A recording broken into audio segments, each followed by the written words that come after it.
Imagina uma sociedade que bate no peito e diz ter a bússola moral mais afiada do mundo. Sabe, o templo lá lotado, as músicas tocando alto, os líderes religiosos sendo venerados nas ruas com todas as honrarias possíveis. Aquela fachada perfeita, né? Exato, uma vitrine linda.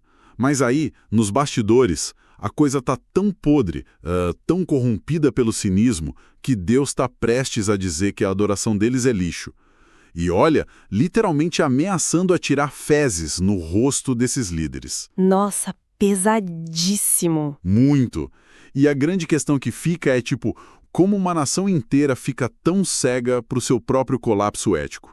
E o mais assustador, como eles conseguem culpar a Deus por tudo isso? É exatamente essa a nossa missão na imersão de hoje. E o mais fascinante, e talvez até bem desconfortável, é o quanto esse espelho antigo reflete a nossa própria época. Pois é. Estamos olhando para o capítulo 2 do livro bíblico de Malaquias. E para quem nos ouve agora, não pensem que isso é só um registro arqueológico empoeirado de uma civilização morta, não. Definitivamente não. E as fontes que a gente tem para hoje são incríveis, né? Sim, riquíssimas. Lendo os comentários do blog Reavivados por Sua Palavra, mergulhando nas análises do pastor Heber Toth Armi, também nos textos da Rosana Barros e naquelas notas super detalhadas da Bíblia de Estudo Andrews, o que a gente tem em mãos é um diagnóstico cirúrgico. Um raio-x completo. Exatamente. É a dissecação de uma comunidade que perdeu completamente a essência, mas que se agarrou desesperadamente à fachada. Certo, então vamos desempacotar isso. O cenário inicial que essas fontes nos apresentam é uma crise de liderança que, francamente, desafia o bom senso. Temos aqui uma estrutura religiosa toda corrompida, casamentos sendo implodidos por motivos absurdamente fúteis e uma farsa espiritual em escala nacional. Tudo acontecendo ao mesmo tempo. Exato. Mas o que mais me intriga logo de cara é que o profeta não começa dando uma bronca no cidadão comum. Sabe, o dedo apontado sem nenhuma piedade direto para o topo da pirâmide. E faz todo sentido, porque é assim que a verdadeira ruína estrutural funciona. Para a gente entender a queda de uma comunidade, ou até mesmo de um país inteiro, a gente precisa, inevitavelmente, olhar para quem deveria estar dando exemplo. A cabeça do negócio. Malaquias não perde tempo podando os galhos da árvore. Ele vai direto na raiz da questão. Ele foca implacavelmente nos sacerdotes, os descendentes da tribo de Levi. E a expectativa em cima desses caras era astronômica, né? Eles não eram apenas, tipo, os sujeitos que organizavam a fila do sacrifício lá no fim de semana. Havia um peso histórico gigantesco nessa função. Um peso imensurável. Sabe o que me chamou muita atenção nas notas da Bíblia de Estudo Andrews e na análise da Rosana Barros? O quê? Elas deixam muito claro que esses homens foram escolhidos em tempos de extrema crise no passado, justamente devido à fidelidade inabalável que os antepassados deles tinham. Caramba, então a barra era alta. Altíssima. Eles eram, na teoria, os mensageiros diretos do Senhor dos Exércitos. A função primordial deles era guardar e transmitir a Torá, que não é só lei, mas todo aquele conjunto de instruções de vida dadas por Deus. E não adiantava só falar bonito, né? Não mesmo. Esse ensino não deveria ser só retórico. Tinha que ser validado pelo exemplo de integridade no dia a dia. As fontes citam o padrão ouro esperado deles, figuras como Noé, Abraão e Moisés. Nomes de peso. Líderes que, nas próprias palavras da autora, tremiam diante do nome do Senhor. Eles andavam em paz e em retidão, e a própria presença deles afastava as pessoas da iniquidade. Uau! Mas aí a gente vira a página para a realidade vivida no tempo de Malaquias, e o que temos é tipo um show de horrores motivado por puro egoísmo. Uma decadência total. Eles estavam oferecendo animais doentes, sabe, cegos, aleijados no altar. Restos que eles mesmos não queriam para eles. Coisas que, se eles tentassem entregar como tributo para o governador humano da época, eles seriam imediatamente presos ou até mortos por insolência. Com certeza. Para ilustrar a gravidade disso, para nossa audiência visualizar bem, é como contratar o cirurgião mais renomado e bem pago do país para uma operação de vida ou morte no seu filho. Certo. Aí o cara entra no centro cirúrgico, com as mãos sujas de graxa, usando bisturis enferrujados que ele catou numa caçamba de lixo, e, para piorar, ainda exige que todos os enfermeiros e familiares o tratem com reverência máxima, chamando ele de doutor. Nossa, é uma imagem muito forte. É um nível de cinismo e negligência criminosa que beira o delírio, não acha? Essa imagem do cirurgião ilustra com perfeição a indignação divina que é relatada no texto. Eles queriam todos os privilégios da liderança, mas desprezavam as responsabilidades. O bônus sem o ônus. Exato. E é exatamente esse cinismo descarado que provoca a resposta mais visceral e contundente de Deus em todo o livro. A afronta era tão desmedida que a Bíblia de Estudo Andrews destaca uma ameaça que pega qualquer leitor de surpresa. E bota surpresa nisso. Pois é, Deus diz, sem meias palavras, que vai atirar excremento no rosto desses sacerdotes. Espera, pausa aí. Fezes. É. Excremento de animal no rosto, vamos combinar aqui para quem acompanha a leitura bíblica, essa é uma linguagem extremamente agressiva e até... repulsiva, né? Muito. É repulsiva para um texto considerado sagrado. A primeira reação de quem ouve isso hoje pode ser de muito choque. Não sou um pouco desproporcional para um Deus que é pregado como amoroso? Tipo, por que usar uma imagem tão, francamente, nojenta e hostil? É super compreensível que isso choque a nossa sensibilidade moderna. E olha, a intenção original do profeta era exatamente essa. Dá um choque de realidade. Gerar um eletrochoque moral naquelas pessoas. Mas existe uma lógica profunda e extremamente calculada por trás dessa imagem, que está profundamente enraizada na lei do santuário, descrita lá no livro de Levítico. Explica melhor isso. Esse excremento não era uma sujeira genérica da rua, sabe? Referia-se especificamente às fezes que ficavam presas nas entranhas dos animais que eram levados para o sacrifício. Ah, entendi. Tinha um contexto cerimonial. Cerimonialmente falando, isso era considerado o ápice da imundície. Era a escória do acampamento. E a lei exigia que esse material fosse removido com extremo cuidado e queimado bem longe fora dos limites da cidade. Ou seja, era o lixo do lixo cerimonial. O resíduo mais impuro possível daquele processo religioso. Exatamente. Então, pensem na simbologia. Receber esse material imundo no rosto não era apenas um xingamento verbal grosseiro. Era algo muito mais profundo. Era uma humilhação pública e cerimonial absoluta. Aquilo desqualificaria o sacerdote instantaneamente de exercer a sua função sagrada. Caía a ficha de que eles não serviam mais para aquilo. E a beleza trágica dessa justiça poética, que é explicada de forma magistral pelos comentaristas, é a seguinte. Já que os sacerdotes não tinham o menor pudor em profanar o nome de Deus, trazendo ofertas sujas, já que eles tratavam o altar com um desprezo arrogante... Deus estava devolvendo na mesma moeda. Certíssima sua leitura. Ele estava dizendo, na prática, a adoração de vocês é lixo. E como vocês não se importam com a pureza, eu estou devolvendo esse lixo diretamente para vocês. Ele o estava profanando com a própria sujeira que eles toleravam e ofereciam todo dia. É de uma contundência que realmente corta a respiração, dá para sentir o peso dessa rejeição nem do texto, mas se a gente pensar bem no comportamento humano em sociedade, quando a liderança perde a vergonha dessa maneira, nunca é um evento isolado, né? Nunca. O buraco é sempre mais embaixo. A corrupção estrutural não tem como ficar contida só lá no templo. Ela transborda, escorre pelos degraus do altar e desce para as ruas. Se o líder máximo, tipo o representante do divino, trata o compromisso sagrado como se fosse papel higiênico, o cidadão comum vai olhar para isso e pensar, bom, se o sacerdote faz isso com Deus, por que eu deveria levar a sério os meus próprios compromissos na minha casa? E o efeito dominó psicológico e social é quase instantâneo. E é exatamente por essa fenda moral que Malaquias muda o foco da denúncia. Ele sai do templo E entra direto nas casas das famílias, revelando o segundo grande sintoma dessa doença nacional, uma verdadeira epidemia de divórcios. Nossa, e os motivos? Os homens da nação estavam quebrando a aliança sagrada do matrimônio, descartando aquelas que o profeta chama de a mulher da sua mocidade. E o faziam por razões completamente fúteis. O objetivo principal deles, Segundo a leitura das fontes, era abrir caminho para se casarem com o que o texto descreve como adoradoras de deuses estranhos. Isso mesmo. Novas parceiras que vinham de outras nações ao redor. Mas olha, aqui eu preciso levantar um ponto crítico, porque é muito fácil interpretar isso errado hoje em dia. Bem lembrado. Estavam com mulheres estrangeiras soa imediatamente como pura xenofobia. Parece um discurso de pureza racial, sabe? Como a gente consegue ler esse texto milenar sem aplicar a nossa lente moderna de preconceito e intolerância étnica? É vital fazer essa separação. E a Bíblia de Estudo Andrews é muito incisiva em esclarecer esse ponto.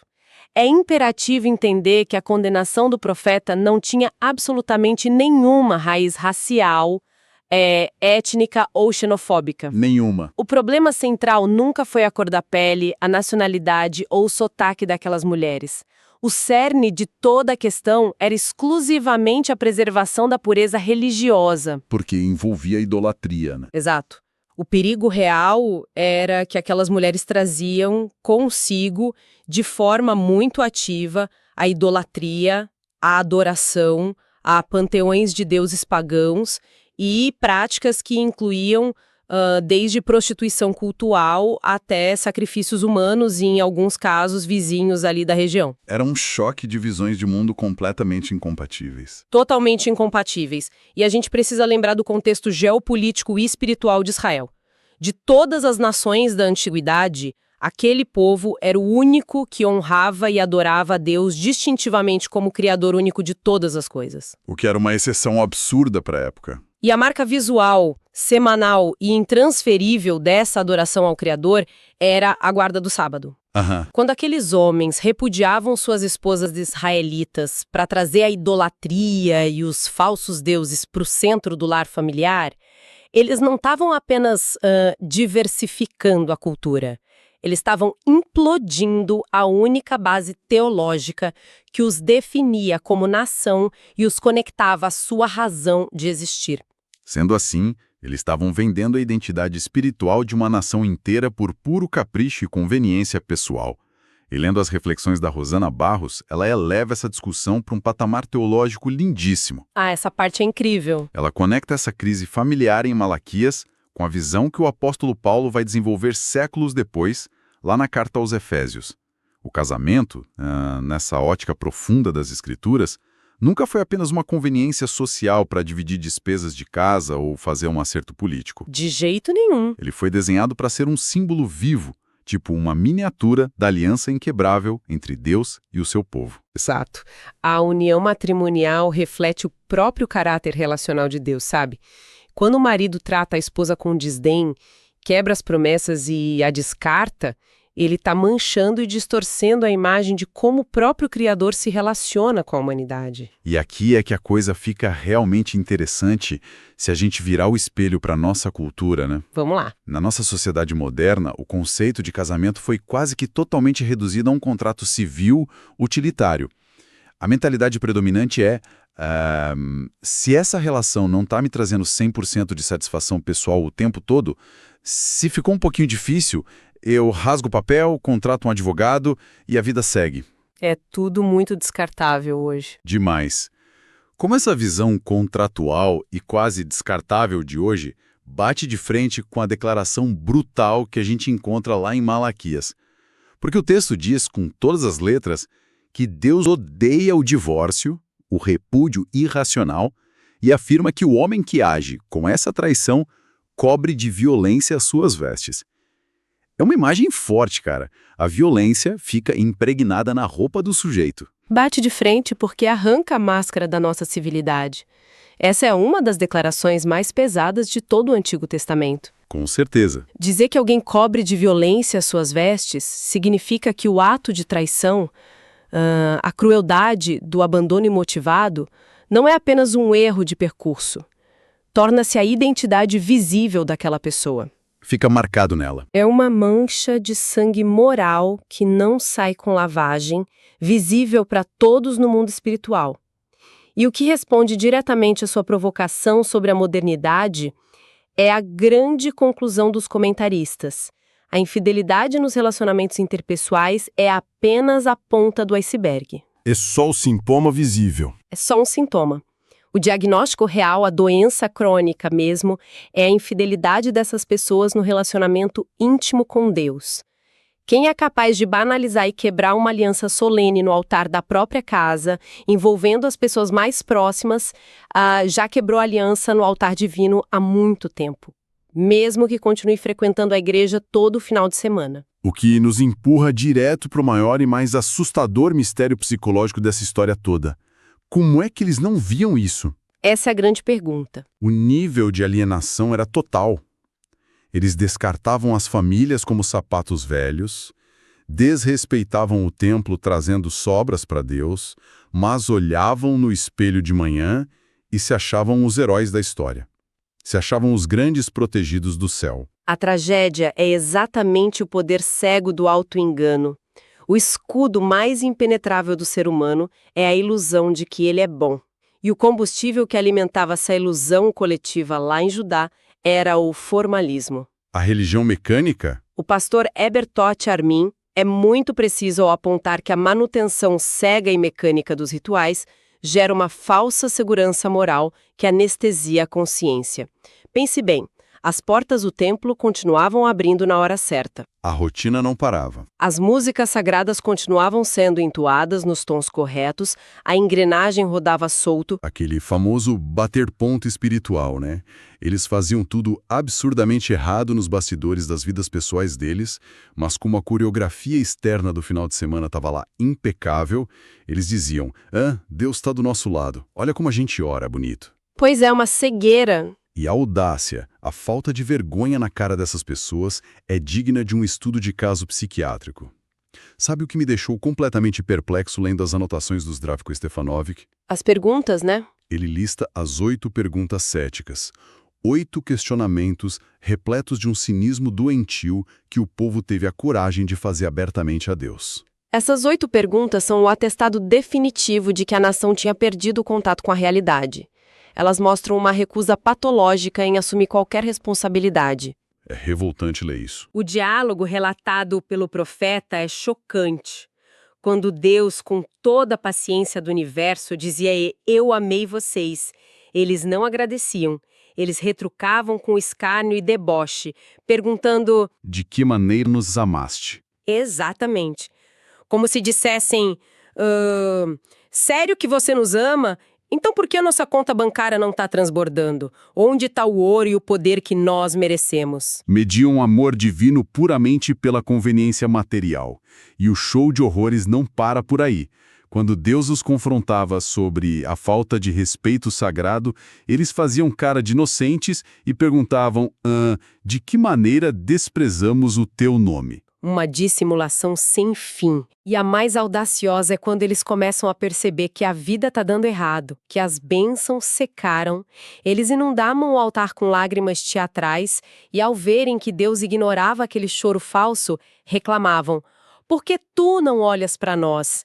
E no ápice do cinismo, cercados por toda a corrupção familiar e religiosa que eles mesmos inventaram, eles tinham o atrevimento de olhar para os céus e exigir: onde está o Deus da justiça? Cara, é o famoso poste mijando no cachorro.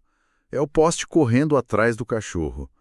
Eles corrompem o sistema por dentro, destroem as próprias famílias, profanam a religião e depois vão lá e reclamam com Deus que o mundo está um lugar muito injusto de se viver. É enlouquecedor. É mesmo. E para tentar entender como a mente humana chega nesse estado bizarro de negação, as análises que a gente leu trazem um conceito absolutamente perfeito.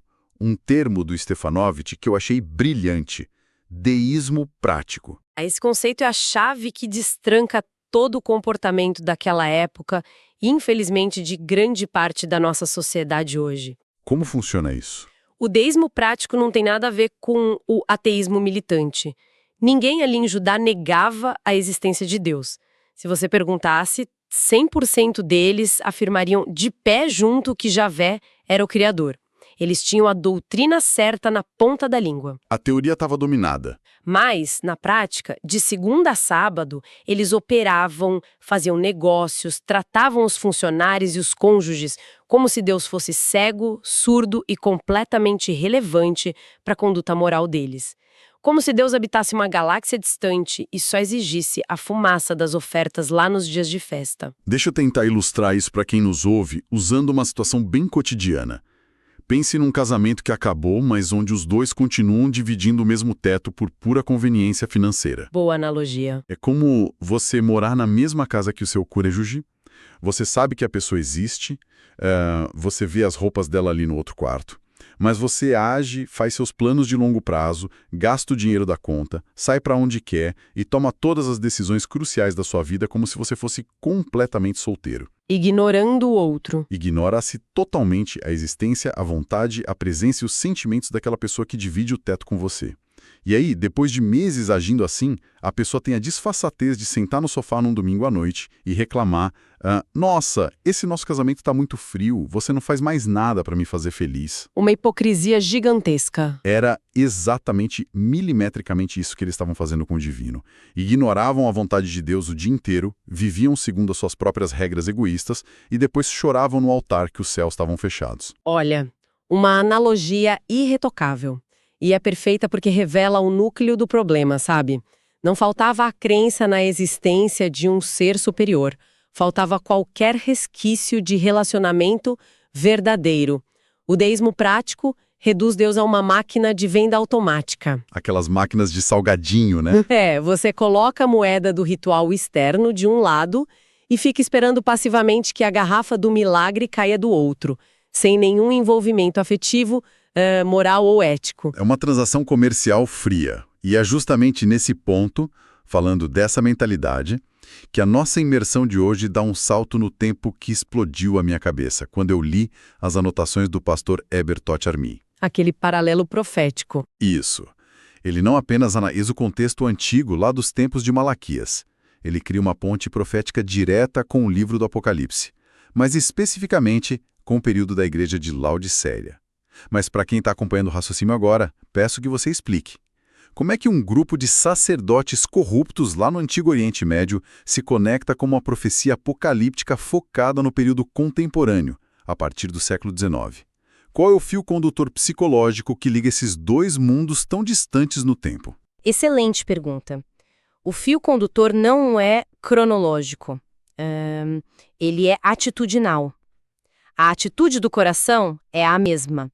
O paralelo formidável que o pastor Armírio traça, fundamentado na interpretação profética de Apocalipse, foca no período da sétima igreja, Laodiceia. Certo. Historicamente e profeticamente, esse período é apontado como iniciando-se no ano de 1844, marcando um momento crucial em que Jesus assume a função de juiz num processo de juízo investigativo lá no Santuário Celestial. É a fase final da história humana focada no julgamento divino. Tá, e onde entra a ligação? O detalhe brilhante aqui é etimológico e psicológico. A própria palavra Laodiceia significa literalmente povo que julga, ou julgamento do povo.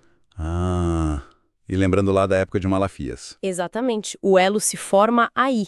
Como a gente viu exaustivamente naquelas 8 perguntas céticas, era o próprio povo corrompido que tinha a petulância de estar julgando a Deus. Eles que cobravam a conta. Eles apontavam o dedo em riste para o céu e diziam: onde está o Deus da justiça? Enquanto cometiam atrocidades dentro de casa. Eles se colocaram no tribunal e tentaram colocar Deus no banco dos réus. Que inversão maluca. Pois é. E hoje, na atitude de Laodiceia, o cenário se inverte e se aprofunda ainda mais. O povo de hoje, sob os olhos do juiz celestial, avalia e julga a si mesmo como espiritualmente perfeito e inatingível. A descrição apocalíptica de Laodiceia é de um grupo que diz de si mesmo: sou rico, adquiri muitas riquezas espirituais e intelectuais, tenho a verdade e não preciso de mais nada. A soberba em pessoa. Só que a realidade revelada pelo juiz, por Cristo, é diametralmente oposta. Você não reconhece que, na verdade, é infeliz, miserável, pobre, cego e tá nu. A conexão inquebrável entre Malaquias e Laodiceia é a síndrome de superioridade moral cega, baseada puramente numa religiosidade vazia e no auto-engano. Então, no fim das contas, o laodiciano contemporâneo sofre exatamente da mesma patologia de ilusão que o sacerdote antigo de Judá sofria. O sujeito moderno acha que, pelo simples fato de ter a doutrina historicamente correta na cabeça, ou porque ele senta no mesmo banco e cumpre a liturgia certinha todo final de semana, o egoísmo que ele pratica de segunda a sexta, ou a forma tirânica como ele trata o cônjuge, não terão impacto nenhum no seu destino final. Ele cria uma blindagem na própria mente. A arrogância o deixa completamente anestesiado para a realidade. Perfeitamente. A letargia espiritual é a mesma. E é por isso que a advertência de Malaquias salta os milênios e aterrissa como uma bomba no nosso colo hoje em dia. O que nos leva à pergunta final para amarrar tudo isso que discutimos. O que toda essa montanha de informações significa para nós hoje? Chegamos à linha de chegada da nossa análise e, olhar detalhadamente para Malaquias, capítulo 2, com base em todas essas fontes ricas, definitivamente não é um passeio turístico por curiosidades arqueológicas sobre sacrifícios de animais ou leis antigas de divórcio. Longe disso. O que nós desenterramos aqui é um alerta estrondoso, uma sirene piscando em vermelho contra o veneno letal do formalismo. A espiritualidade de fachada, baseada apenas na aparência, é o pior e mais perigoso tipo de mentira que existe. Sabe por quê? Por quê? Porque é a mentira que contamos a nós mesmos para calar a nossa consciência e aplacar a nossa própria hipocrisia. A verdadeira mensagem que emana desse texto milenar é a urgência de uma autenticidade inegociável.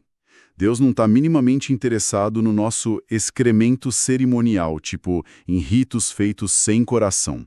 Ele quer saber se nós somos genuínos, fiéis e verdadeiros nas alianças que fazemos, tanto nos bastidores ocultos da nossa casa, quanto diante do altar. Falou tudo. E para que essa nossa imersão profunda não termine apenas como um debate intelectual interessante, a gente precisa trazer esse espelho pesado bem para perto do nosso próprio rosto, né? Sem dúvida. Vimos exaustivamente hoje como a manutenção cega e mecânica de rituais vazios concedeu àquelas pessoas antigas uma falsa e letal sensação de segurança moral. Eles se sentiam os grandes preferidos do céu enquanto estraçalhavam a própria sociedade. Então, para quem nos ouve agora e acompanhou esse raciocínio com a gente, fica a reflexão inevitável e um pouco desconfortável. Quais são os rituais vazios das nossas próprias rotinas contemporâneas? É uma ótima pergunta para a gente se fazer. Pode ser aquela ida arrastada e automática à igreja, de onde a pessoa sai exatamente como entrou. Pode ser aquele discurso corporativo lindo, todo recheado de palavras sobre ética, compaixão e ESG, mas que nunca se aplica no trato diário com os funcionários lá no corredor da empresa. Ou, quem sabe, seja aquela imagem minuciosamente editada de família perfeita projetada diariamente no Instagram. Essa dói muita gente. Quais desses escudos sofisticados nós estamos usando hoje apenas para nos convencermos de que somos boas pessoas, enquanto negligenciamos de forma profunda e assustadora a compaixão, a justiça e o amor em nossas atitudes mais íntimas e verdadeiras, naqueles momentos em que absolutamente ninguém está olhando? É o tipo de reflexão que exige muita, mas muita coragem para ser encarada de frente, e que com certeza vai ecoar na nossa mente muito tempo depois de hoje. Agradeço gigantescamente pela companhia de quem acompanhou a gente até aqui. Essa é a grande magia de mergulhar nas fontes certas, né? A gente entra achando que vai ler sobre o passado e sai lendo sobre nós mesmos. Continuem cavando fundo, continuem questionando as aparências e buscando a verdade viva que pulsa muito além da superfície das coisas. Um abraço gigante para nossa audiência e nos encontramos na nossa próxima exploração.